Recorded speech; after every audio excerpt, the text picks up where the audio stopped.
All right, as we continue, Carter Page is with us. He's about to launch a new book next week, Abuse and Power, How an Innocent American Was Framed in an Attempted Coup Against the President. So how do you see, who are the people you've identified that you feel have most wronged you? I would assume everybody that signed the FISA application using the dirty dossier that Hillary paid for that we now know was Russian disinformation.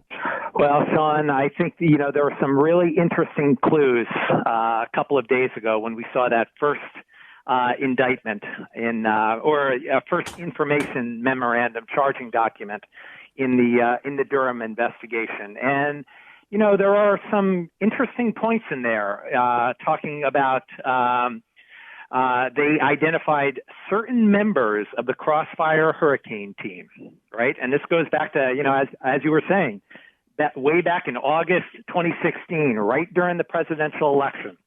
So it's a big open question. Who are those certain members? And I think we're going to have to wait and see. I've got some ideas, and I know having watched you every night for the last several years, I know you've got some guesses as well. And, I don't like to speculate until I know, but I think there are some interesting clues. What did you think of both Rod Rosenstein and Sally Yates, both of whom signed FISA warrants, saying, knowing what they know now, they wouldn't have signed the warrant to spy on you? Well, this goes back to the Crime Victims' Rights Act and all the illegal abuses of power that we saw over the last 4 years. That law says, a person who's a crime victim has the right to be treated with fairness and with respect to the victim's dignity and privacy. Those people have continued to show no respect whatsoever. And again, I think, there's a lot more that we need to learn. I think, just peeling back the onion, we're learning more and more, but so far so good. And I remain optimistic, Sean. So we'll have to see about that.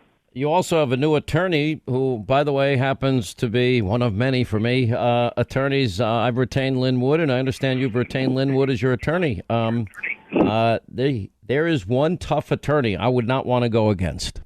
Well, it goes back to what we were just talking about, Sean, in terms of, people acting with dignity and respect and fairness. And, as I know you've known him since the 1980s, 30-some years. And, that is the essence of who he is. And in a legal system which has had so much terrible damage done, it's just a great inspiration spending time with him and getting his invaluable support. But I know I'm preaching to the choir there. All right. A week from tomorrow, Abuse and Power, How an Innocent American Was Framed in an Attempted Coup Against the President. You can go to Amazon.com. We have it up on Hannity.com. Bookstores everywhere in a week from tomorrow. And we'll talk to you more throughout this whole process. Carter Page, glad you're free. Hope you get vengeance. Thank you, sir, for being with us. Thank you so much for everything you continue to do, Sean. All right, when we come back, voter fraud and the Democrat strategy straight ahead, and your calls coming up.